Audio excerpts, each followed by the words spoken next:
Will you stay here until the end? She asked this question while looking at a picture of her family hanging in the house. She was suffocated by her spiteful mother, who was indeed her tormentor. Tuna lived with her family of ogres in the mountain peaks, where their stone houses were beautifully and sturdily built, withstanding rain, snow, and storms in winter and shielding them from the rare intense sun. In those stone houses lived Tuna with her mother and father, who never stayed home for more than a day or two before leaving on his endless sea voyages. Tuna had 3 older brothers who worked in the fields, a younger sister Tina, and a younger brother Tom, who shared Tuna's dislike for their ever-angry mother, who constantly compared him to others his age.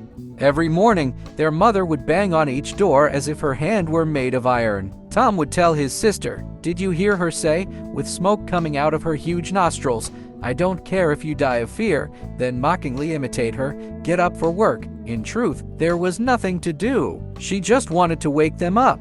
Once, Tuna pleaded with her, 'Please, Mama, don't wake me. There's no need for it. Look, I barely slept. You know I struggle with sleep and wake up late, and when you wake me this way, I can't fall back asleep.' Tuna believed a calm conversation explaining her sleep issues would yield a kind response.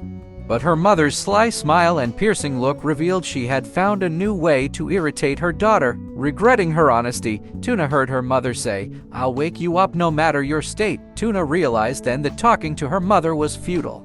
In the early morning, Tuna anxiously awaited her mother, thinking perhaps she had finally understood her plight. But no, her mother was just late. She arrived with her iron hands and weighty tongue, yelling at them to get up. While her mother showered her with insults, Tuna pictured her heavy tongue moving, its healthy muscles and vocal cords enduring daily screams like modern, high-quality horns that would never wear out. Tuna concluded once again that her mother was heartless and eternally spiteful. That morning, Tuna learned her eldest brother would stay the night with his wife and 3 children, including a baby and 2 toddlers. She was happy they would stay with her, as her room was spacious, meaning she wouldn't have to endure her mother's screams. When her brother arrived, she welcomed them warmly, spending time playing with the children. As usual, Tom played with stones and crafted wooden toys, skills his father had taught him.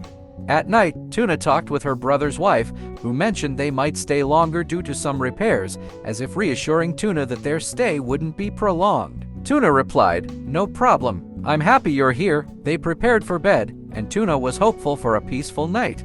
For the first time in a long while, Tuna slept soundly, but early in the morning, her mother banged on the door violently, ignoring the presence of children and a guest. The baby's cries and the toddler's distress followed. Tuna's sister-in-law was shocked and asked if something had happened. Their mother continued screaming, indifferent.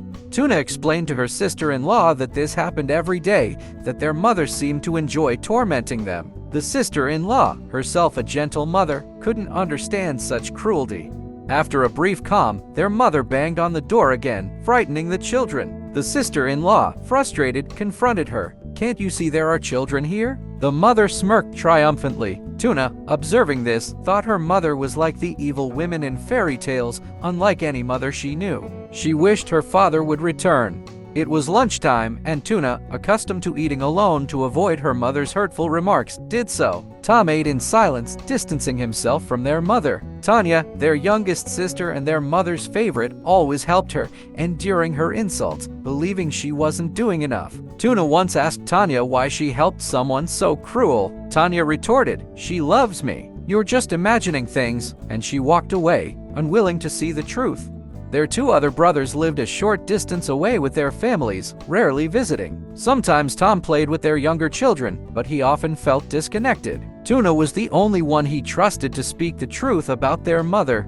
That night, their eldest brother and his family left, shifting their mother's focus back to Tuna and Tom. They decided to go out together, talking under the shady tree on the hill where they often sought refuge, discussing their fears and frustrations, before reluctantly returning home. They felt helpless. The next morning, their mother's routine of banging doors and screaming continued. Tuna, defeated, cried herself back to sleep.